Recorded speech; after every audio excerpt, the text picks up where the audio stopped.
autodenominado partido de... Y estas son algunas de las imágenes que estuvimos mostrando, lo que se ha dado en el día de ayer, fundamentalmente un nuevo banderazo convocado por la oposición con consignas diversas, fundamentalmente que tiene que ver con la estrategia contra el coronavirus, las políticas que se están utilizando para combatir la pandemia, el retroceso de fases en algunas de las provincias. También la reforma judicial estuvo presente como los dos grandes temas para aquellos que se han convocado en distintas ciudades del país a manifestarse de esta forma, como lo estamos viendo, contra el gobierno nacional.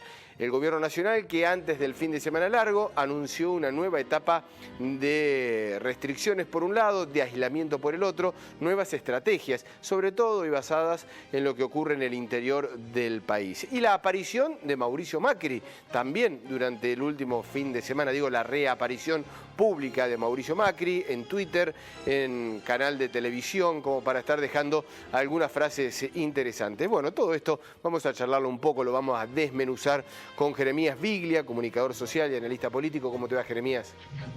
Hola, muchas gracias por la invitación. Un gusto, como siempre. Y el licenciado Roger Fabre, politólogo. ¿Cómo te va, Roger? Buenos días. Buen día, muchas gracias por la invitación. Bueno, qué tema y qué ensalada, ¿no? Como para comenzar a hablar un poquitito de todo lo que ha ocurrido en este último fin de semana largo y de lo que va a ocurrir. Roger, no sé, ¿te parece comenzar? Y tengo las ganas de hacerlo por esta nueva convocatoria de la oposición. ¿Qué lectura política tienen esto? Y con la aparición de Macri, obviamente, que no es casual, ¿no? Así es, sí. Bueno, un comienzo de semana que nos deja dos imágenes que ya nos estamos acostumbrando a ver.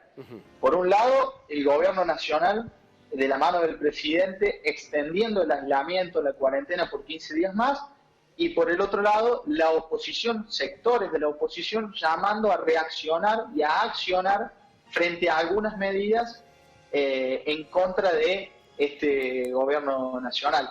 La aparición de Macri anoche no es casual. Mauricio Macri dijo varias cuestiones que hoy por hoy se están discutiendo y se están debatiendo en este termómetro social, puntualmente de la clase media en nuestro país, que es la clase que por ahí determina quién gana las elecciones.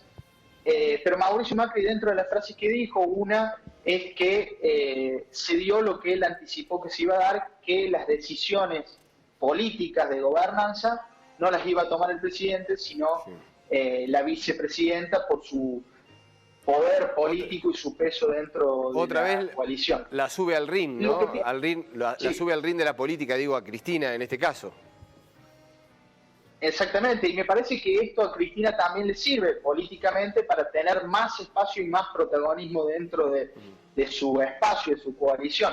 Ahora, la manifestación de estos sectores de la sociedad, muchos de ellos convocados por partidos opositores, puntualmente por Cambiemos, o estos espacios que representa tanto Patricia Bullrich como Mauricio Macri, pero también por sectores más extremos, como puede ser el protagonismo que viene teniendo y que viene creciendo Spert y Milei en muchos medios de comunicación, llamando a que la gente salga, a que la gente se manifieste y participe.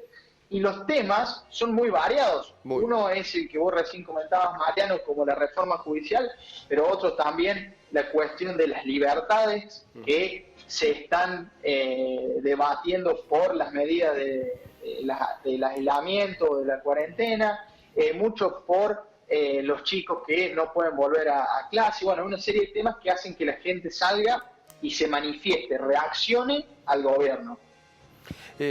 Jeremías, la aparición de Macri, pero a su vez, por ejemplo, bueno, Patricia Bullrich convocando de manera concreta a la movilización, y a su vez Gerardo Morales, sentado al lado del presidente, contradiciendo o al menos no avalando esta convocatoria.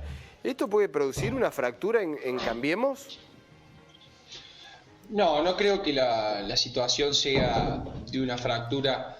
Sí ha sido muy clara tanto en la situación que le ha ocupar dentro del espectro político a cada uno de los representantes, ha sido muy clara la diferencia y las estrategias que se han dado políticamente quienes poseen cargos de gestión, como los que realmente ocupan solamente un cargo de oposición o de poder legislativo. Quienes han tenido la responsabilidad de gestionar han sido quienes han hecho en mayor o menor medida el intento de trabajar de manera mancomunada a partir de las diferencias políticas, incluso lejos de no reconocerlas, teniéndolas muy presentes. Pero por supuesto que también tuvimos cortocircuitos entre discúlpame, Jeremías, sí. disculpa. Abrimos el abanico radical. Digamos, Suárez, Sí. Morales ahora, digo porque se sentó Sí. al lado del presidente, y Mario Negri, diputados, en una posición mucho más cercana a lo que es el PRO, más endurecida todavía. Digo, el abanico radical también está allí por conformarse y tiene distintas vías, ¿no? Sin duda, lejos de que la homogeneización sea una característica de los dos grandes bloques que tenemos hoy en representación en la República Argentina. Si bien hay una consolidación de estos dos polos, digamos, que lejos de suprimir las identidades políticas en nuestro país las han reflotado, está claro que en ambos espacios persisten halcones y palomas, y suele ser más novedoso las propias contradicciones internas que tienen y los impedimentos que se dan dentro de esos propios espacios que la agenda que pueden desarrollar cada uno por sí mismo, ¿no? Sí. Lo vemos en el frente de todo, en estas acusaciones, que por supuesto que no es casual que le acusen al gobierno de Alberto Fernández de ser un gobierno bifrontal, justamente lo que se está intentando erosionar también en la figura del propio presidente, o pidiéndole también que ocupe otro rol. Por ahí también es sobreexagerado, porque es básicamente imposible pensar una ruptura entre el presidente y la vicepresidenta, sería institucionalmente muy malo para el país, y como así también dentro de la coalición de Juntos por el Cambio, que pareciera ser que muchas veces a raíz de estas situaciones de incertidumbre o de propias dificultades que posee de manera interna, termina conllevando una estrategia de endurecimiento que termina suprimiendo esas diferencias que existen. Pero insisto, es muy distinta la posición y la realidad de cada uno en base al lugar que ocupa. Y reconozcamos también que en el caso de Jujuy es una de las provincias que más ha sido afectada por la situación de la pandemia, con lo cual también mayor asistencia del Poder Ejecutivo Nacional necesita, ¿no? Y creo que en la dinámica de poder en la República Argentina, desconocer también la importancia que tiene el reparto de fondos y la asistencia del gobierno central es un dato a tener en cuenta. Roger, Macri dijo no va a ser candidato el año que viene en las elecciones de medio término del 2021. ¿Le creemos? Bueno, eso es lo que iba a preguntar. ¿Es así? ¿Estará seguro? Después la política, vos sabés que esto es muy variante de un día para el otro. Pero me parece que Macri entendió algo, que uno es político toda la vida, pero hace campaña unos meses y está trabajando en ese concepto, ¿no? ¿Cuántas veces hemos escuchado que distintos actores políticos de nuestro país han dicho yo no voy a ser candidato a nada, a lo sumo que alguien me lo pida? Y en este caso él está haciendo alusión a que estos sectores que se están manifestando terminen incentivando su candidatura, pero me parece que falta mucho tiempo. Hay otros dirigentes de Cambiemos que están buscando posicionarse. Recién bien Jere decía los dirigentes del radicalismo. Miren, Morales es un hombre intermedio en Cambiemos, pero es un hombre muy importante para el radicalismo. Entonces ahí empieza ese juego de presiones y de fuerzas dentro de esta coalición, que va a tener que buscar a los mejores candidatos y candidatas para poder enfrentar a una coalición de gobierno que hoy por hoy no está en su mejor momento si lo comparamos con hace 2 o 3 meses, pero sí tiene la suma del poder político y del poder público, que no es algo menor, teniendo en cuenta la cuestión de recursos económicos y comunicacionales. Jeremías, esta movilización, ¿quién se moviliza? ¿Es la clase media? ¿Es el votante de Cambiemos? ¿Es el sector productivo? Mario Negri dijo, se movilizó todo el sector productivo. ¿Quiénes son los que están llevando adelante estas movilizaciones? Sí, yo lo defino como una wiki revolution, ¿no? Es multimodality, no hay un común denominador a las convocatorias de esta naturaleza, ¿no? Por supuesto, la lectura es bastante difícil de hacerla, ¿no? Cuando se empieza a leer, es muy heterogéneo, varía mucho en las regiones. Exactamente, no hay una demanda que canalice todas estas convocatorias, no todas las personas que asisten por el mismo motivo. Hay un conjunto de heterogeneidad que pareciera ser como que hay una construcción de una representación ideal, ¿no?, de política. Por eso a mí no me parece certera la mirada primero del gobierno de negar esta situación. Me parece que tenemos dos datos de color, digamos, que al peronismo le disputan la calle, unas señoras de Barrio Norte con unas pancartas. Y por lo otro también es un mensaje hacia la oposición, que no termina de representar o de canalizar esa representación que se está también llevando a cabo, ¿no? Yo creo que también hay un mensaje hacia la oposición. Y me parece que también como fenómeno social, en esto también de la irrupción de las tecnologías, del poder también de Internet, sí ha conformado una vinculación entre lo individual y lo colectivo, en donde las personas se ven mucho más afectadas, digamos, en términos emocionales, o como si lo que pasara a su alrededor es directamente atacara a lo que ellos consideran como lo más propio, o sus preceptos, sus valores, y creo que en eso está muchas veces la respuesta de esta naturaleza. Sí, por supuesto que está más vinculada a la clase media, insisto, algo que el peronismo muy pocas veces pudo comprender y algo que este gobierno no está pudiendo hacer tampoco. Y por supuesto también que hay una posible cercanía también a Cambiemos en muchas de las personas que asisten a este lugar, que es algo que dijimos también muchas veces en este debate después de lo que fueron las elecciones. Si pensábamos que Juntos por el Cambio como categoría social y política iba a desaparecer en la Argentina, está más que claro que no va a ser así, no fue así. 40%, al contrario, se me fue el número ahora, pero estamos hablando de un 40%. 41. El 41, un número realmente altísimo. Roger, con respecto a estas movilizaciones, lo dijo Jeremías, yo coincido con Jeremías, pero te lo pregunto a vos, ¿el gobierno como que la desestima? Como que dice, bueno, ya pasó, se movilizaron, vamos a seguir con nuestra agenda. ¿Le tiene que prestar más atención a esta movilización? Yo creo que sí. A ver, si uno va a la historia rápidamente, el peronismo, estando en el gobierno, o el justicialismo, o las coaliciones, como esto se ha ido transformando, que están ligadas al justicialismo, no está acostumbrado a que le ganen la calle. Fundamentalmente cuando están en gobierno. Ahora, desde la 125 en adelante hubo un cambio en nuestro país, que sectores que no se sentían partícipes, que no estaban de acuerdo con las decisiones o los debates que se estaban dando, empezaron a manifestarse. Aquí hay un debate. Sí, Roger, discúlpame. ¿Le han ganado la calle o lo están frenando? Digo, porque la CGT quería salir, en algún momento hasta se tiró sobre la mesa, bueno, vamos a hacer una contramarcha, nos vamos a movilizar nosotros también, y eso quedó frenado desde lo político también. ¿Se está dejando ganar la calle? ¿Está dejando que corra esta situación? ¿O se la han ganado?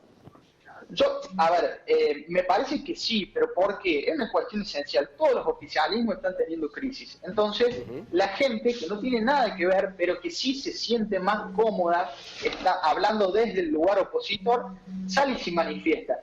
Cambiemos, o Juntos por el Cambio, entendió muy bien eso. Entendió que es la mejor manera que tiene de darle un mensaje al gobierno. Tiene su poder.